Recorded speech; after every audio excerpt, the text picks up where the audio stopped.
जो नीतियां थी, जो उनके अत्याचार थे, उनमें किसी प्रकार का कोई परिवर्तन नहीं आया। लेकिन उत्तरी सूबों में ऐसा कोई झुकाव और समझौते की प्रवृत्ति नहीं थी। विशेष रूप से सामंत सरदारों और उनके अनुयायियों में विद्रोह की चेतना बढ़ रही थी। धीरे धीरे लोगों के मन में विद्रोह की भावना जो है बलवती होती जा रही थी। सामान्य जनता में भी असंतोष और तीव्र ब्रिटिश विरोधी भावना खूब फैली थी। अब क्या लोग इतना परेशान हो चुके थे, उन्हें लग रहा था कि मरना तो उनको वैसे ही है, ठीक है, भूख से, ठीक है, और उनके अत्याचारों से वो मर तो रहे हैं, तो क्यों ना उस चीज का हम विद्रोह करके, विरोध करके, हो सकता है कि शायद हमें सफलता मिले। इस आशा से उनके मन में जो है एक विद्रोह की भावना जो है बलवती होने लगी थी। मई सन 1857 में मेरठ की भारतीय सेना ने बगावत कर दिया था। ठीक है, क्या बोला है? मई सन 1857 में जो हमारे 1800 जो हमारी पहली स्वतंत्रता, ये जो क्रांति हुई थी, ठीक है, हमारी कब हुई थी? 1857 में हुई थी। मीन्स कहने का तात्पर्य है उस समय धीरे धीरे धीरे धीरे लोगों के मन में विद्रोह की भावना है। लेकिन फिर भी बेटा देख लो, 100 साल वो लोग शासन कर चुके थे। 100 साल शासन करने के बाद लोगों का मन जो है वो जागृत हुआ था। उस समय जो राजा थे उनके मस्तिष्क में ये बातें आई थी कि भाई इन लोगों ने क्या कर रखा है कि धीरे धीरे पूरे भारत पर अधिकार करना शुरू कर दिया है, हमें दबाना शुरू कर दिया, हम पर अत्याचार करना शुरू कर दिया। इस तरह की भावनाएं उन्हें पूरे 100 साल बाद उनके मस्तिष्क में आने लगी थी। और उन्होंने 100 साल बाद एक तरीके से क्रांति बोलते ना, अंग्रेजों से मुक्ति पाने के लिए जो उन्होंने एक पहला स्वतंत्रता आंदोलन किया था वो 1857 में किया था। लेकिन आंदोलन कहने का मतलब जो हमारी क्रांति हुई थी 1857 की क्रांति, वो हमारी एक शताब्दी के बाद हुई थी। ठीक है, और उसके बाद में भी जब उनके जो विद्रोह को, उनकी क्रांति को जो है उनके जो मुक्ति पाने के लिए जो उन्होंने प्रयास किया था उसको दबा दिया गया। उसके बाद पुनः जो उन्होंने उठने में टाइम लगाया, या यूं कह सकते हैं कि पुनः जो उन्होंने विद्रोह किया, या यूं कह सकते हैं कि 100 साल बाद, उसके बाद में भी 100 साल बाद हमें 90 साल हो गए ना, 1947, 90 साल बाद हमें उस आजादी के लिए हमें और 90 साल इंतजार करना पड़ा था। विद्रोह की योजना खुफिया ढंग से बहुत अच्छी तरह बनाई गई थी। क्या बोला है? 1857 की क्रांति के लिए जो योजना बनाई गई थी, 1857 की क्रांति के लिए जो योजना बनाई गई थी वो बड़े ही खुफिया ढंग से चुपचाप बनाई गई थी, क्योंकि उन्हें लग रहा था कि अगर वो पहले से ही इनको जानकारी हो जाएगी तो ये लोग उसको वहीं दबा देंगे। लेकिन नियत समय से पहले हुए विस्फोट ने नेताओं की योजनाओं को बिगाड़ दिया। लेकिन इस बात की भी आपको जानकारी है कि ये विद्रोह जो है, या ये जो उनकी स्वतंत्र, जो उन्होंने एक नियत समय पर आक्रमण करने का, या ठीक है क्रांति का जो उन्होंने योजना बनाई थी, वो समय से पहले ही, यानी जो उन्होंने समय निश्चित किया था कि भाई इस समय पर सब लोग सचेत रहेंगे, इस समय पर मिलकर सब लोग इस चीज का विद्रोह करेंगे। लेकिन स्थिति ऐसी आ गई कि उन्हें पहले ही किसी एक जगह पर उन्हें पहले ही वहां पर एक चीज तो आपको पता है कि ये हुआ था कि जो सैनिक जो थे उन्हें इस बात की जानकारी हुई थी कि जो वो कारतूस को मुंह से तोड़कर, जो बॉम्ब होते हैं ना उसकी जो नॉब होती है उसको तोड़कर, जो मुंह से तोड़कर जो वो फेंकते थे, उसमें क्या होता था? सुअर की चर्बी की मांस से बनी हुई होती थी, सुअर की चर्बी से बनी हुई होती थी। ठीक है, तो एक तो उनको यूं लगने लगा कि भाई इन अंग्रेजों ने क्या किया है, हमारा धर्म भ्रष्ट कर दिया है। तो इस तरीके के भाव जो हैं उनके, इस तरीके की जो बात थी उसने उनके क्रोध को इतना बढ़ा दिया था कि जो समय से पहले ही उन्होंने विद्रोह कर दिया। ये केवल सैनिक विद्रोह से कहीं अधिक था। इसका बड़ी तेजी से प्रसार हुआ। जन आंदोलन भारतीय स्वतंत्रता की लड़ाई का रूप ले लिया। उसमें सभी शामिल हो गए थे। संयुक्त प्रांत जैसे उन्हें आजकल कहा जाता है, मध्य भारत के कुछ भागों और बिहार तक सीमित था। मूलतः सामंतीय विस्फोट था जिसका नेतृत्व सामंत सरदार और उनके अनुयायी कर रहे थे। ठीक है, लीडरशिप में कुछ मजबूत लोग भी थे। व्यापक रूप से फैली विदेशी विरोधी भावना से इसे बल मिल रहा था। वही मैंने बोला ना, सामंती सरदार कहने का तात्पर्य है कि उस समय तो झांसी की रानी, बहादुर शाह जफर, नाना साहब, तात्या टोपे, आपने पढ़ा है ना झांसी की रानी जो कविता पढ़ी, उसमें कितने नाम आपने पढ़े हैं। सब लोगों ने मिलकर जो है ये एक साथ मिलकर उन पर आक्रमण किया था, लेकिन फिर भी वो असफल रहे थे।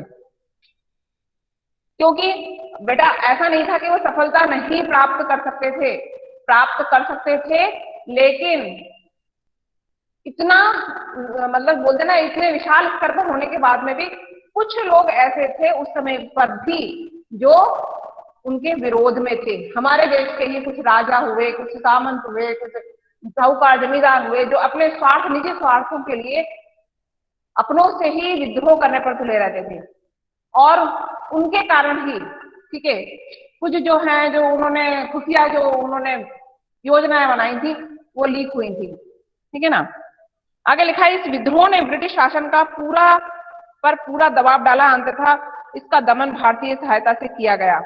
सामंत सरदारों के साथ व्यापक क्षेत्रों में आम जनता की सहानुभूति थी, लेकिन वे अयोग्य, असंगठित थे और उनके सामने कोई रचनात्मक आदर्श सार्वजनिक हित नहीं था, ठीक है। जनता भी इसमें शामिल जरूर हुई थी, लेकिन उसमें लिखा है कि वे अयोग्य थे, योग्य नहीं थे, उनको कोई ट्रेनिंग नहीं थी। उन्होंने लड़ाई के मैदान में उतर तो आए, लेकिन किसी प्रकार की कोई ट्रेनिंग नहीं थी। असंगठित थे में संगठित नहीं थे, ठीक है। कुछ के विचार मतलब कुछ लोगों के विचार अलग होते थे, कुछ लोगों के विचार अलग होते थे, ठीक है। और दूसरी चीज ये थी कि उनके सामने कोई रचनात्मक आदर्श नहीं था, ठीक है। कोई योजना नहीं बनाई गई थी, तरीके से कोई योजना नहीं बनाई गई थी, सार्वजनिक हित नहीं था, लोगों का अपना अपना हित था। जो राजा थे सिर्फ अपने राज्य के लिए लड़ रहे थे, अपने राज्य को बचाने के लिए एकजुट जरूर हो गए थे, लेकिन सिर्फ उनकी मन में ये था कि हमारा राज्य चला जाएगा, ठीक है, हम एक तरीके से देखा जाए तो किसी के अधीन हो जाएंगे, इस तरीके की सिर्फ स्वार्थ की भावना से वो कर रहे थे। तो इसलिए आम जनता जो थी, ठीक है, उनको ही सबसे ज्यादा नुकसान हुआ था। इस विद्रोह से कुछ श्रेष्ठ छापामार नेता उभर कर आए। इसमें सबसे तेजस्वी थे तात्या टोपे, जिन्होंने कई महीनों तक अंग्रेजों को परेशान किया। आखिर में जब उन्होंने नर्मदा नदी को पार करके मराठा क्षेत्र में, तो उस समय के जो छापामार नेता थे वो कौन से सामने आए थे, विशेष जिनका नाम हमें जिनके नाम से हमें जानकारी है, तात्या टोपे, ठीक है। यूं बोलते हैं कि उन्होंने कई महीनों तक इसको अंग्रेजों को परेशान किया था,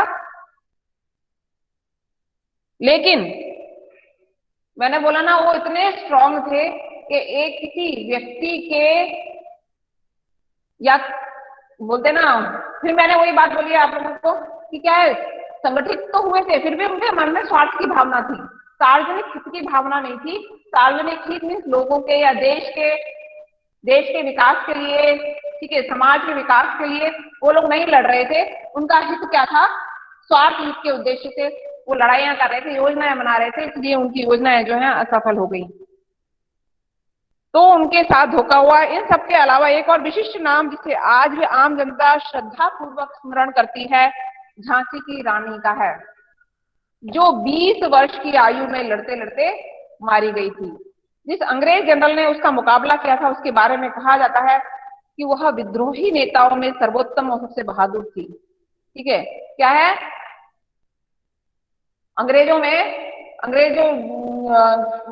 जनरल, जिस अंग्रेज जनरल ने, इसका नाम भी आपने पढ़ा है ना, क्या नाम था, कविता पढ़ी थी? रानी जंजीर भाई और जनरल, हाँ, क्या नाम था, मुझे भी ध्यान नहीं आ रहा है, उसका नाम बताया तो है, वाकर आया था ना, हेस्टिंग नहीं था बेटा, विलियम हेस्टिंग तो वाकर, 1773 का था। वाकर, हाँ। जिस अंग्रेज जनरल ने उसका मुकाबला किया था, उसने कहा है कि विद्रोही नेताओं में वह सबसे सर्वोत्तम और सबसे बहादुर थी। विद्रोह और उसके दमन के बारे में बहुत झूठा और भ्रष्ट इतिहास लिखा गया है। भारतीय उसके बारे में क्या सोचते हैं, ये बात शायद ही किताब के पृष्ठों तक छपकर पहुंच पाई। सावरकर ने लगभग 30 वर्ष पहले, एक इसकी बटा इसको अंडरलाइन करो कि सावरकर ने लगभग 30 वर्ष पहले the history of the war of independence शीर्षक पुस्तक लिखी थी। क्या है, सावरकर ने लगभग 30 वर्ष पहले the history of the war independence शीर्षक पुस्तक लिखी गई। उसकी पुस्तक तत्काल जब्त कर ली गई थी, अब भी जब्त है। उसने क्या किया था? सच्चाई बयां की थी। और उस समय क्या है कि जो भी सच लिखता था या उनके विद्रोह में होता था, उनकी पुस्तकों को जब्त कर लिया जाता था। जिस भारतीय सेना ने अपनी बगावत से विद्रोह की शुरुआत की थी, वो नए सिरे से संगठित हुई। ठीक है, संगठित तो हुई, लेकिन मैंने बोला ना, बहुत एक लंबा समय लग गया उसको संगठित होने में।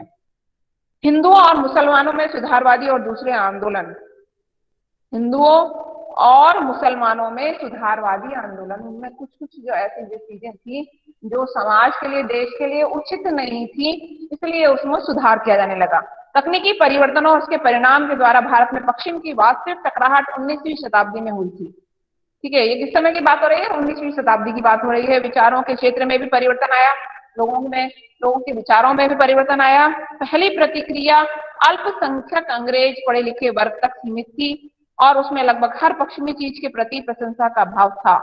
अल्पसंख्यक में कुछ लोग जो हैं वो पढ़े लिखे थे और कुछ लोग तो अंग्रेजों की नीतियों को गलत मानते थे, लेकिन कुछ उनको उनके फॉलोअर्स भी थे। ठीक है, अंग्रेजों के फॉलोअर्स भी थे, कह सकते हैं कि उनके पद चिन्हों पर चलने वाले, उनकी बातों की हाँ में, उनकी जो नीतियां थी, उनकी नीतियों में हाँ में हाँ मिलाने वाले भी थे।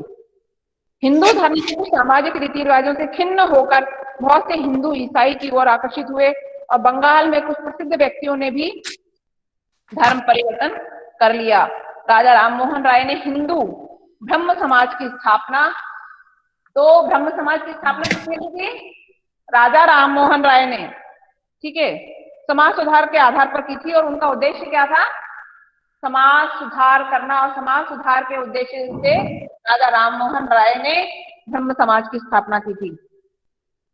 उनके बाद केशव चंद्र ने उसे लगभग ईसाई रूप दे दिया था। तो ब्रह्म समाज को जो ईसाई रूप दिया था, बेटा इसको भी अंडरलाइन करो कि ब्रह्म समाज को जो ईसाई रूप दिया था वो किसने दिया था? केशव चंद्र ने। बंगाल के उभरते हुए मध्य वर्ग पर ब्रह्म समाज का प्रभाव पड़ा, लेकिन धार्मिक आस्था के रूप में वो बहुत कम लोगों तक सीमित रहा। भारत में अन्य स्थानों पर भी ऐसी ही प्रवृत्तियां काम कर रही थी और हिंदू धर्म के कठोर सामाजिक ढांचे के विरुद्ध असंतोष उभर रहा था। 19वीं शताब्दी के उत्तरार्ध में स्वामी दयानंद सरस्वती ने एक अत्यंत महत्वपूर्ण सुधार आंदोलन की शुरुआत की, लेकिन उसकी जड़ पंजाब के हिंदुओं में जमी। उन्होंने मीन्स एक तरीके से जो वहां पे जो स्वामी दयानंद ने जो, ठीक है, स्वामी दयानंद जी ने जो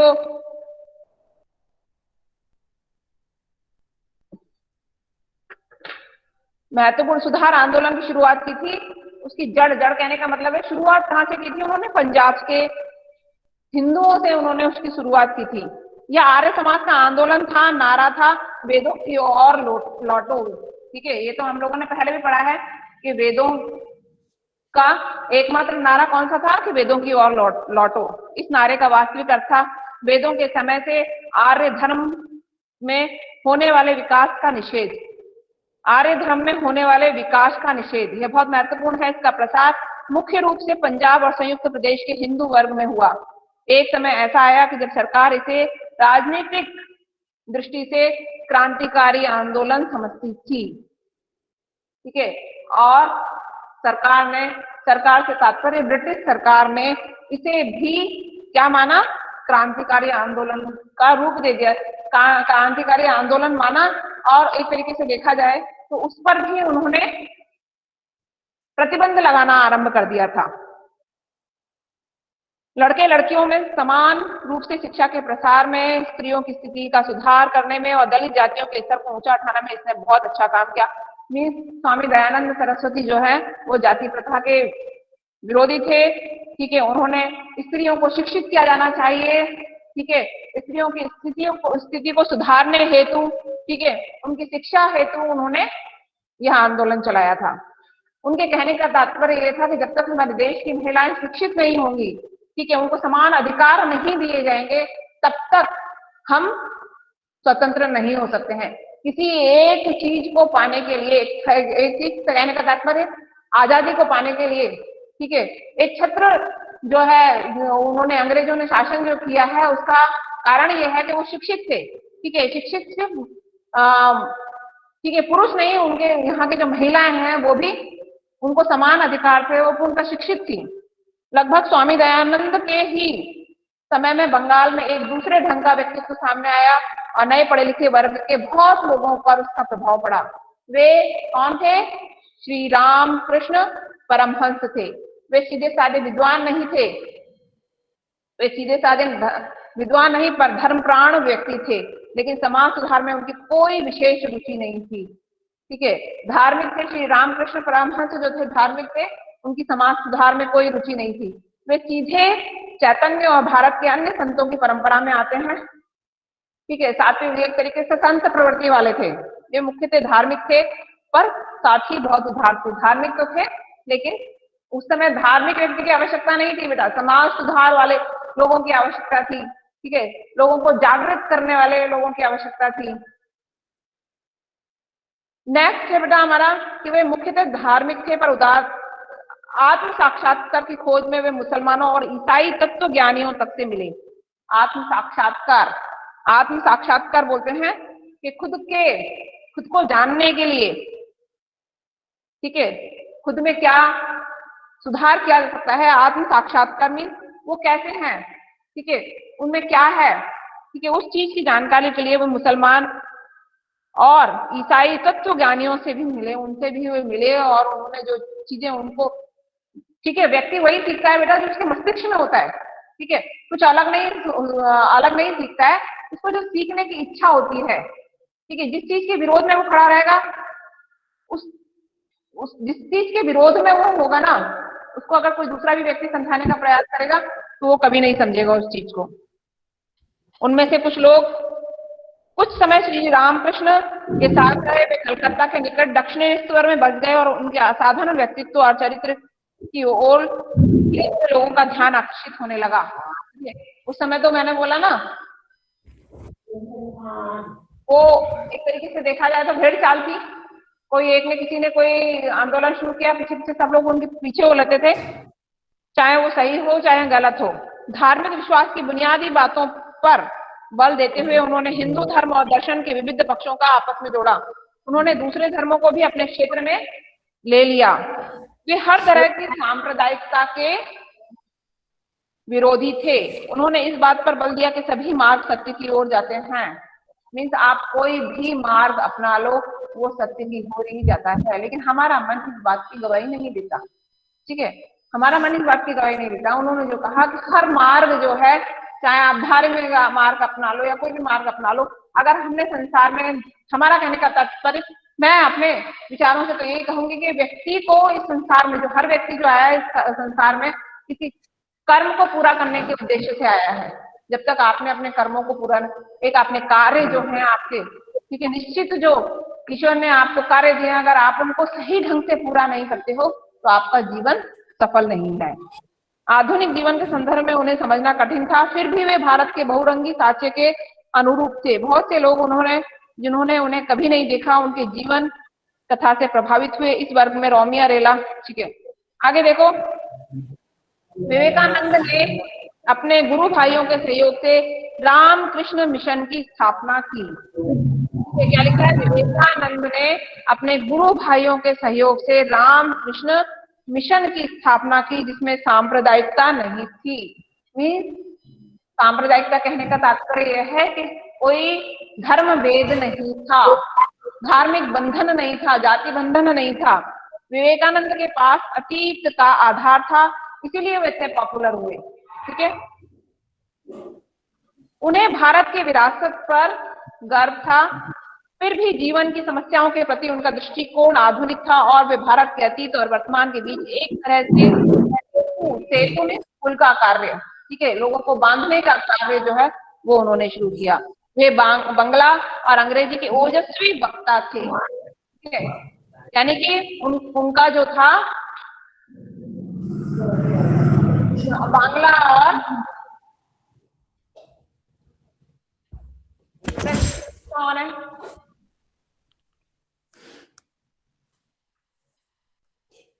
बांग्ला और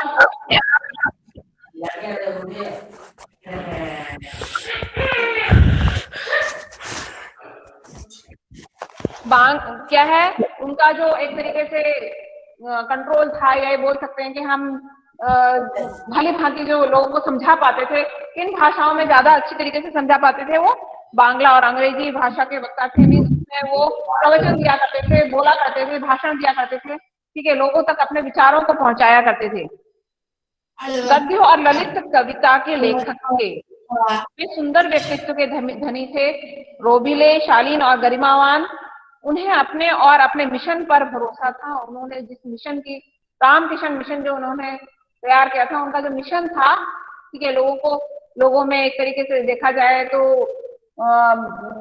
लोगों को जागृत करना, ठीक है, परिस्थितियों के हिसाब से लोगों को जागृत करना, लोगों को इस बात की जानकारी देना कि हमारे देश और समाज के लिए क्या जरूरी है, ठीक है, उनका ये मिशन था।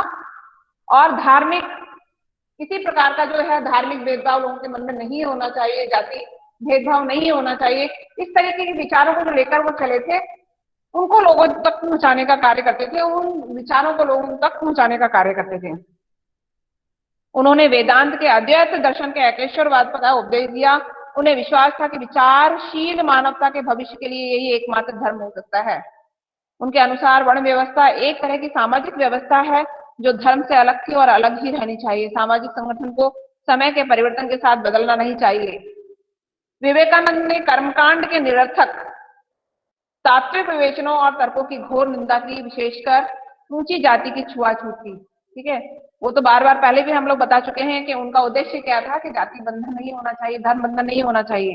विवेकानंद ने बहुत सी बातें कही, लेकिन जिस एक बात के बारे में उन्होंने अपने लेखन और भाषण में बार बार लिखा, वह थी अभय, ठीक है, उन्होंने अपने भाषण में बार बार क्या कहा, अभय मीन्स व्यक्ति को निर्भय होना चाहिए, व्यक्ति के मन में डर नहीं होना चाहिए, ठीक है, डर के साथ में व्यक्ति किसी भी चीज पर विजय नहीं प्राप्त कर सकता है, अपने विचारों को किसी के समक्ष नहीं रख सकता है। उनके अनुसार अगर दुनिया में कोई पाप है तो वह है दुर्बलता, कमजोरी है, वही व्यक्ति की का पाप है। हर तरह की दुर्बलता से बचो, दुर्बलता पाप है, दुर्बलता मृत्यु है। उपनिषद की यही महान शिक्षा है और सत्य की कसौटी है। कोई भी चीज जो तुम्हें शारीरिक, बौद्धिक और आध्यात्मिक दृष्टि से कमजोर बनाती है, उसे जहर की तरह छोड़ दो, उसमें कोई जीवन नहीं है। अर्थात आप जब निर्भय होकर जीवन जियोगे, तभी आप देश और समाज का विकास कर सकते हो। सत्य मजबूत बनाता है, सत्य पवित्रता है, सर्व ज्ञान है। जो आपको सही लग रहा है उसे बोलने से कभी भी डरो मत। अंधविश्वासों से सावधान रहो। अंधविश्वास में जो हम धार्मिक कर्म कांडों में फंसे रहते हैं, ठीक है, उनसे दूर रहो। मैं तुम्हें अंधविश्वासी मूर्ख कहने की अपेक्षा कट्टर नास्तिक कहना पसंद करूंगा, ठीक है। उनका कहने का तात्पर्य यह था कि व्यक्ति को अगर वो अंधविश्वासी है तो उसको अंधविश्वास छोड़ देना चाहिए। उनकी दृष्टि में वह व्यक्ति सही है जो कट्टर नास्तिक, किसी भी धर्म को ना मानने वाला व्यक्ति जो है वही जीवन में सफलता प्राप्त कर सकता है, क्योंकि नास्तिक सजीव होता है, ठीक है। अगर आप किसी के बंधन में पड़ गए तो आपने एक तरीके से देखा जाए तो अपने जीवन पर या अपनी सोच पर जो है आप एक रोक लगा लेते हो और आप उसे कुछ बना सकते। लेकिन अगर अंधविश्वास घर कर ले तो दिमाग गायब हो जाता है और बुद्धि क्षीण होने लगती है, ठीक है। वही है कि अंधविश्वास घर कर ले तो दिमाग गायब हो जाता है। मीन्स एक तरीके से देखा जाए तो दिमाग को शून्यता सी छा जाती है, बुद्धि क्षीण होने लगती है, आपका दिमाग काम करना बंद कर देता है और जीवन का पतन होने लगता है और आप विकास की ओर, यानी जीवन में विकास में, यानी अपने जीवन को जो है विकसित दिशा उन्नति, अपना आपका जीवन जो है थम सा जाता है। यूं कह लो कि आप अपने खुद के जीवन का को कोई दिशा नहीं दे पाते हो, देश के लिए कोई कार्य नहीं कर पाते हो, समाज का, देश का कोई विकास नहीं कर पाते हो। इसलिए विवेकानंद ने भारत के दक्षिणी छोर में कन्याकुमारी से लेकर हिमालय तक गर्जना की। इस प्रक्रिया में उन्होंने अपने आप को खपा दिया। सन 1902 ईस्वी में 39 वर्ष की आयु में, 39 उनकी मृत्यु हो गई। बेटा इसको भी अंडरलाइन करो, सन 1902 में 39 वर्ष की आयु में उनकी मृत्यु हो गई। नेक्स्ट है विवेकानंद के ही समकालीन थे। कौन? रविंद्रनाथ टैगोर। किंतु वे बाद की पीढ़ी के थे। बाद की पीढ़ी में उनके बाद के थे। टैगोर परिवार ने 19वीं शताब्दी के दौरान बंगाल के विभिन्न सुधारवादी आंदोलनों में आगे बढ़कर भाग लिया। उस परिवार में आध्यात्मिक दृष्टि से ऊंचे लोग थे, श्रेष्ठ लेखक और कलाकार थे, पर रविंद्रनाथ का स्थान इन सबसे ऊंचा था और पूरे भारत में क्रमशः उनकी स्थिति ऐसी हो गई थी कि कोई उनकी बराबरी नहीं कर सकता था। वे राजनीतिज्ञ नहीं थे, किंतु वे इतने संवेदनशील और भारतीय जनता के स्वाधीनता के प्रति इतने समर्पित थे कि जब भी कोई बात उनसे बर्दाश्त नहीं होती थी, वे बाहर निकलते थे और ब्रिटिश सरकार या अपने लोगों को चेतावनी देते थे। ठीक है, क्या बोला है कि वे राजनीतिज्ञ नहीं थे, ठीक है, पॉलिटिक्स में नहीं थे वो, लेकिन जब उन्हें कोई चीज खराब लगती थी, कोई बात उन्हें खराब लगती थी, तो वो अंग्रेजों के विरोध में अपने भाषणों में अंग्रेजों के विरोध में बोलते भी थे और साधारण जनता जो है उनको सचेत भी करते थे। ठीक है, उनको समझाते भी थे। आगे लिखा है 20वीं सदी के पहले दशक में बंगाल में व्यापक स्वदेशी आंदोलन में उन्होंने भाग लिया। स्वदेशी में स्वदेशी अपनाओ, ठीक है, अपने देश की चीजों को ही अपनाने वाली, यानी कि पश्चिमी देश की जो चीजें हैं, यानी पश्चिमी चीजें जो हैं उन्हें छोड़ने पर उन्होंने बल दिया। और अमृतसर के हत्याकांड के समय उन्होंने सर का खिताब लौटा दिया। कब उन्होंने सर का खिताब लौटा दिया था? अमृतसर के हत्याकांड के बाद, अमृतसर में जो हत्याकांड हुआ था उसके बाद उन्होंने सर का खिताब लौटा दिया था। शिक्षा के क्षेत्र में उन्होंने जो रचनात्मक कार्य खामोशी से किया था, उसने शांति निकेतन को भारतीय संस्कृति का प्रधान केंद्र बना दिया। अब बेटा आप लोग इसमें आओ, पेज नंबर 101।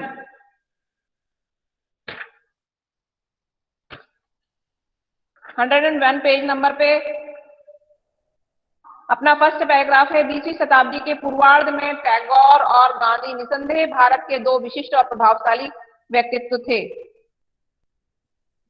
ओके बेटा, पहले एक बार अपना अटेंडेंस ले लेते हैं, अगर लगेगा अपने को बाद में तो देखेंगे, है ना।